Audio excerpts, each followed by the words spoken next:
Hello, I'm Lucy A. McLaren, one half of Introverted Indies, and I'm here today with our next mini interview. So, first up, I'll hand over to you. Please introduce yourself. Hi, I'm Emily Flynn-Jones. I'm an award-winning multimedia storyteller, meaning that I work across games, that'll be digital, analog, escape rooms, what have you, as well as more traditional prose. My primary genres are horror and romance, which I don't think are as at odds with one another as they might seem or you might think. Both are really about trying to elicit emotions from the reader, just very different ones, right?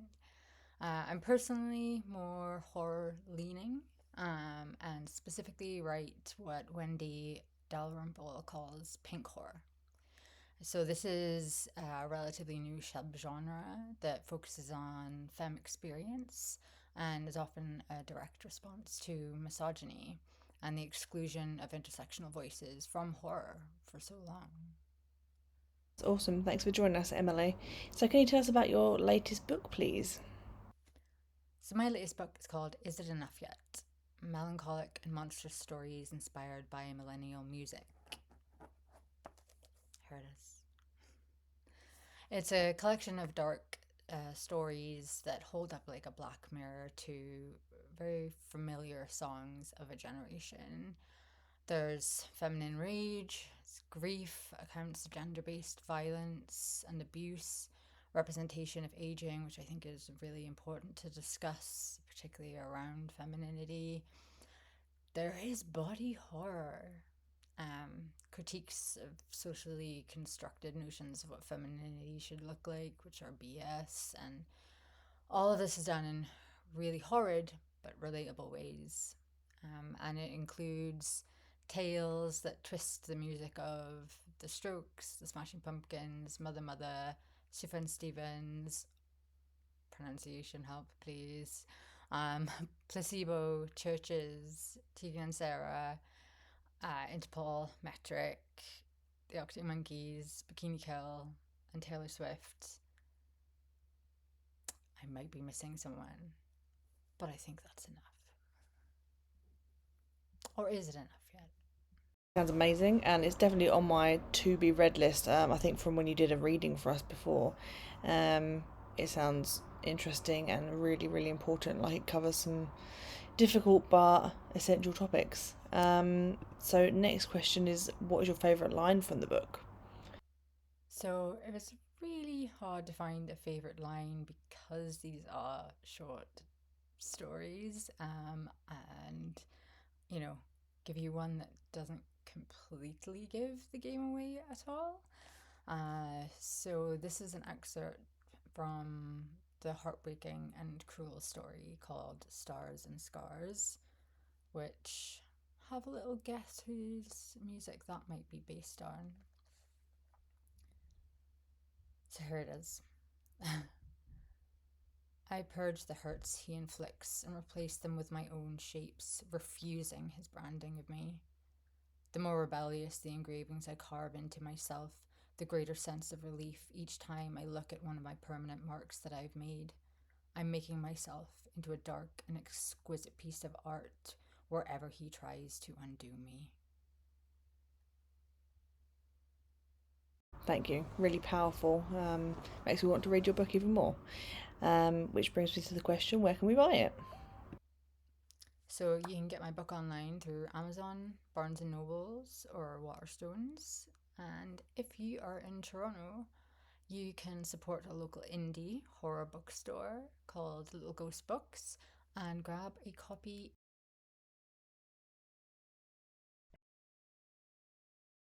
internationally.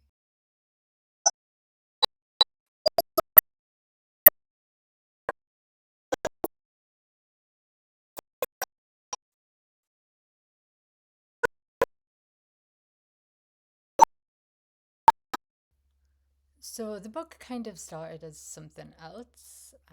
It's a little bit of a joke, actually. Um, After a couple of adult beverages on New Year's Eve, year before last, I came up with a couple of messed up readings of Taylor Swift songs, and and just declared that I was going to write a entire collection based on her music, and that it was going to be called Errors because I had misheard and understood the name of her tour. But like honestly, I really did not know her music.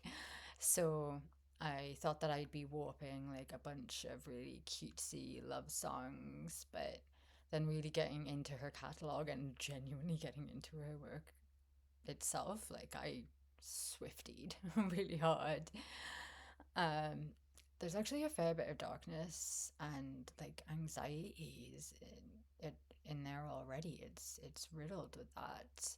But there's also like quite a lot of repetitive themes. So I was still loving this idea and this process of working with and through music because music is like so deeply important to me. And so instead, I turned to music from my formative years, like the stuff from the time when you are discovering yourself and you feel like songs resonate the hardest with you, like that they are singing to your soul. And for me, that happened to be the 2000s indie sleaze scene. So everything in here is like a dark ode to music that I love and artists that I truly respect. And I really hope that isn't upsetting or offensive to any of them. And it's called Is It Enough Yet? As a quote from a church's song called Heaven/Hell, where the singer, Lauren Mabry, who I'm wearing right now, just repeats this line over and over and over again before saying, because I've had enough. And like, I called it this because I saw this theme emerging in everything that I was writing, regardless of what the sonic source of inspiration was. And I felt like this question was present in every single story and in pink horror overall, really. It is about reaching a limit and that reaction to it. So it's also something that I'm constantly asking myself, not necessarily in those precise terms, but when I look at the world and experience it in a femme body so much, I feel it so much so that I actually have tattooed it onto my body as a reminder to be constantly asking, is it enough yet? And saying, yes, it is enough yet. And I feel like that question will be present in a lot of my future work in different ways.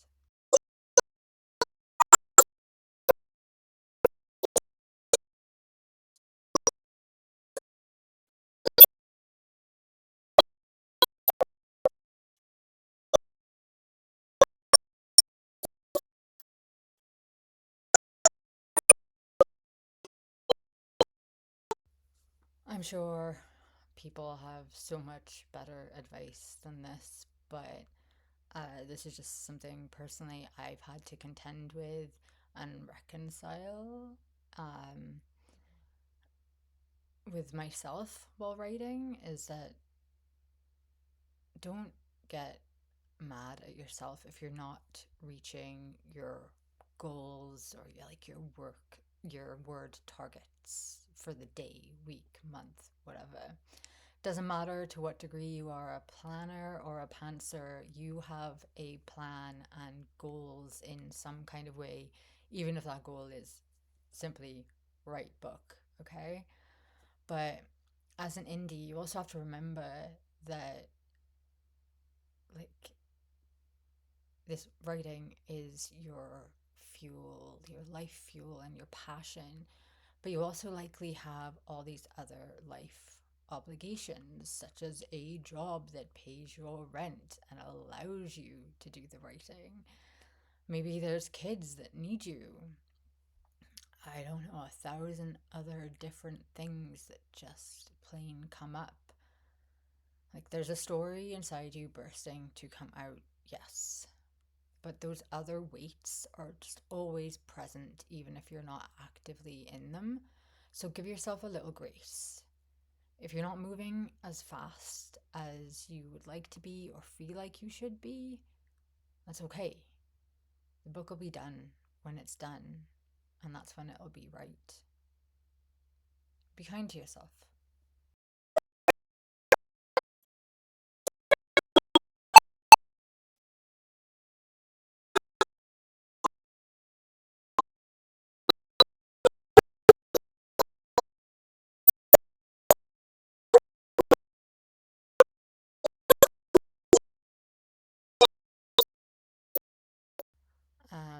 All right, you can find me on the internet ish.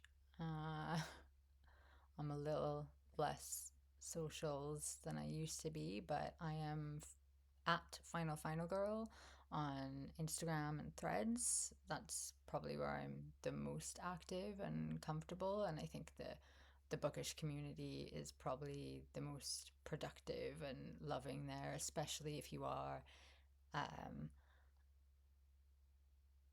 a marginalized person in the horror writing community. Really, really good and supportive people there, both creators and like readers. Um, I'm also on Blue Sky, which I promise to try and get better at. I'm still not sure what that's doing, but you can find out more about me and my work and my ethos at killjoygames.fun or at emilyflynnjones.com. They both take you to the same place. So thank you for hanging out with me, an introverted little indie.